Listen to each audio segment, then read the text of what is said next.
Okay, for the last lesson of this chapter, so this is 6.2, we're going to be doing the law of cosines. And this utilizes the last formulas on your formula sheet today. So we're going to be talking about these 6 formulas. And they're all the different forms so that you can write the law of cosines. So depending on what information you're given, you can pick any one of these to help you solve for a missing part of an oblique triangle. So we're still talking about oblique triangles.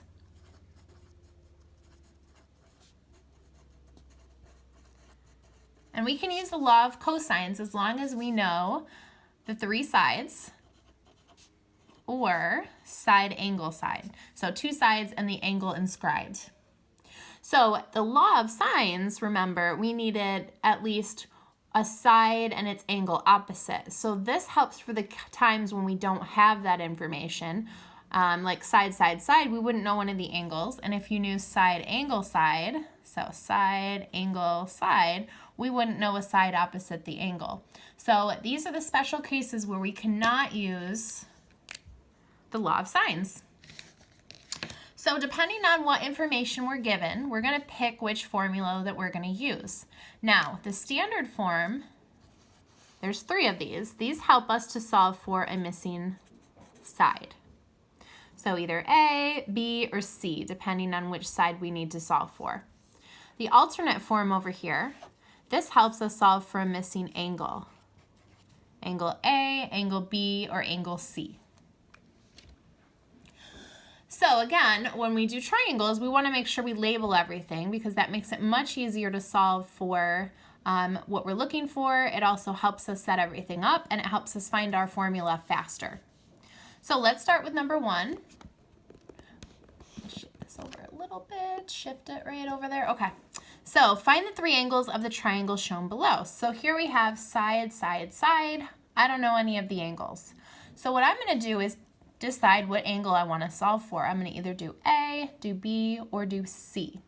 So it doesn't matter. I'm going to start with A because that's the first one at the top there. So I'm just going to plug in what I know. The cosine of A equals B squared. So B is 19 plus C squared, so 14 squared, minus A squared, so 8 squared, over 2 times B, which is 19, times C, which is 14. So I'm going to use my calculator to just figure out the right side here. Then I can solve for angle A. So I'm just going to plug this into my calculator, and you can use your alpha y equals to get the fraction bar, so that makes it a little easier to plug in. So 19 squared plus 14 squared minus 8 squared, all over 2 times 19 times 14. And I get a fraction, which is fine. But if I want to solve for A, I'm going to do the inverse cosine of that fraction. So 493 over 532. So I'm going to use my calculator to do the work for me. So I'm going to do second cosine, bring that fraction down, and I get 22.075 degrees.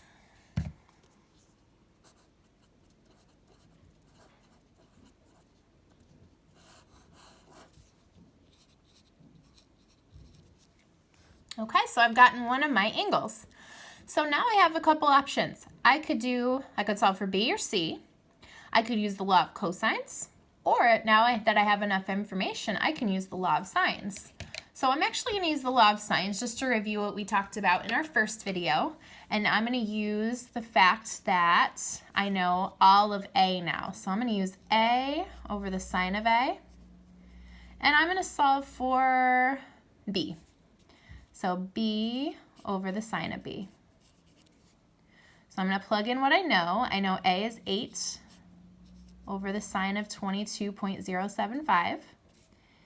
And I know B is 19, and I'm solving for angle B. So I'm going to cross multiply right on my calculator. So I'm going to type in 19 times the sine of 22.075 and press enter. And again, make sure you're in degree mode. You should already be there. And then I want to solve for sine, that's the sine of b. So I'm going to do an inverse sine. Bring that decimal down.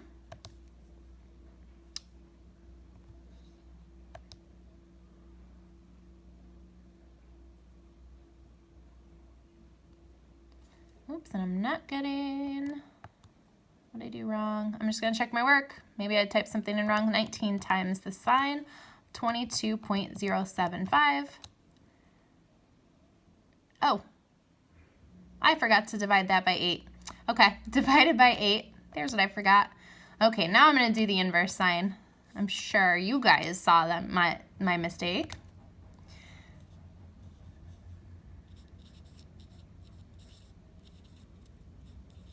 So B is approximately 63.198.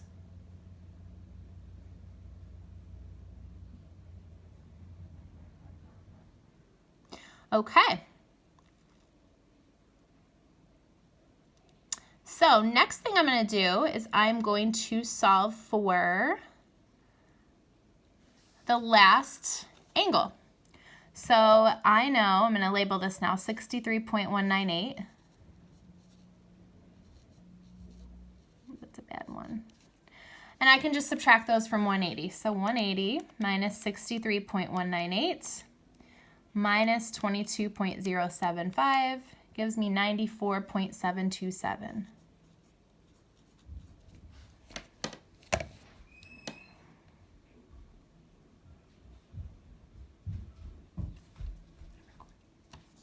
Okay, so let's try number 2. Number 2, we have a baseball field. A pitcher's mound on a women's softball field, it's softball, is 43 feet from home plate, and the distance between the bases is 60 feet as shown below. The pitcher's mound is not halfway between home plate and second base.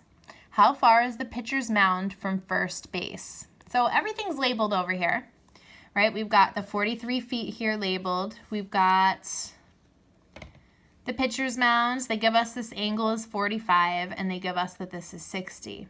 Now, it's not halfway, so this is not 90 degrees. So let's see if we can figure out this distance right here. We're looking for H. So I'm going to label the sides. I'm just going to label them with the A, B, and C. That makes it a little easier to match up my formulas. So I'm going to call this A, this side B, and this side C. It doesn't matter which one you choose.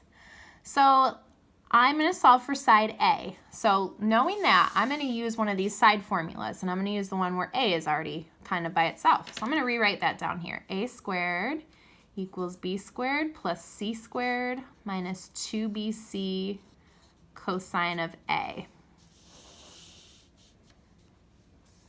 Okay, so I'm going to plug in what I know.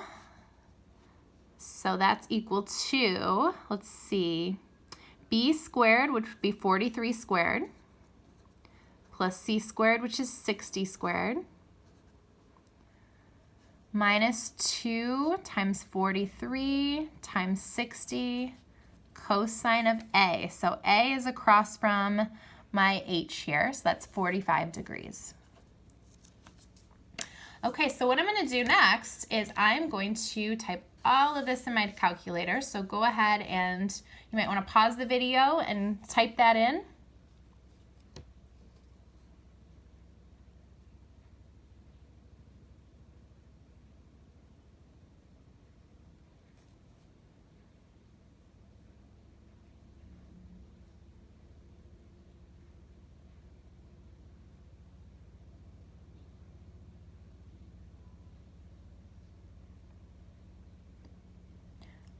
Okay, so that should give you 1800.33. And then we're going to solve for A. So I'm going to take the square root, which that's really H. So I'm going to relabel it as H here. So H is approximately 42.43 feet. So that's our distance from the pitcher's mound to first base.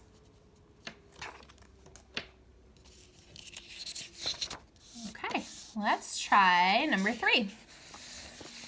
Number 3 says a ship travels 60 miles east, then adjusts its course northward as shown below.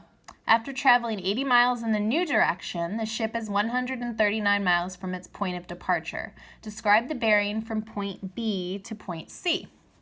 Okay, so the bearing just means the angle that we're talking about here. So I'm going to label my sides. Actually, they're already labeled for us. We've got A, we've got B, and we've got C. And we need the bearing. So the bearing is always measured from due north. So what I'm going to actually do is I'm going to figure out this angle here.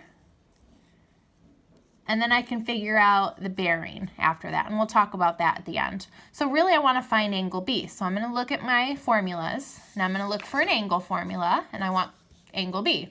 So I'm going to use the cosine of B equals A squared plus C squared minus B squared over 2AC. Now I can't use the law of sines because I don't know one of the angles, so I can set up a proportion. So I'm going to plug in what I know.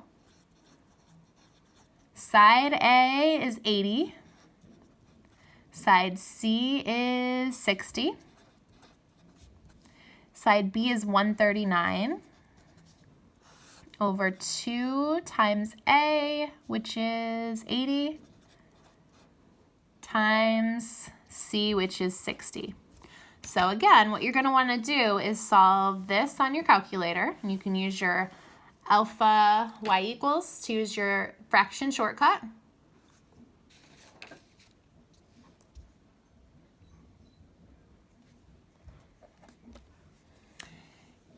So I got negative 0.97094. And then we're going to solve for B, so I'm going to do inverse cosine of that.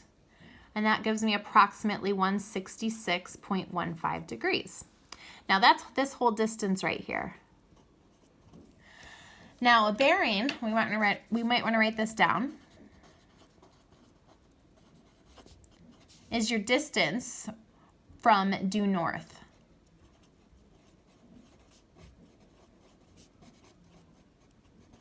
So on a map, up here, right, 90 degrees would be north, if we're looking at the compass here.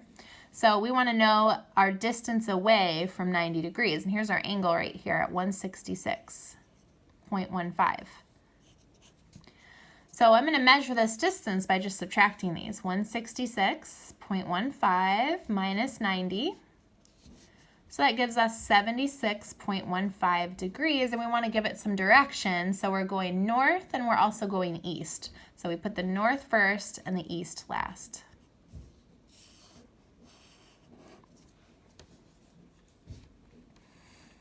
Okay, our final formula is another area formula, and we use this again when we just know the sides and we don't know any angles.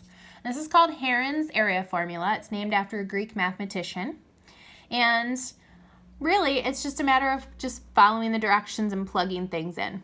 So it's a formula that uses the square root and some S's, A's, B's, and C's. So we should know where A, B, and C come from. Those are the sides of our triangle. S is an extra formula. What you're going to do to get S is you're going to add your three sides of your triangle and divide by 2. So we're always going to find that first so we can plug into our area formula. So here we have a triangle, number 4, with 3 sides. A is 43, B is 53, C is 72, and that's all we know. But we can find the area using this area formula here because we know 3 sides. So what I'm going to do is find S first. So S says we're going to add up the 3 sides, and we're going to divide that by 2. So again, you might want to pause it and go ahead and figure that number out. So that's 168 divided by 2, which is 84. So that's S. So now what I'm going to do is I'm going to take that information and I'm going to plug into my formula. So here's my area formula. I'm just going to follow the directions. Area is equal to the square root of S, which is 84, times 84 minus A, times 84 minus B, times 84 minus C. And now, probably the easiest thing to do would be to go straight to your calculator and plug that in all at once, all underneath the radical. So again, if you want to pause it, go ahead. But your final answer should be 1,131.89 meters squared. Okay, so that concludes this lesson on the law of cosines.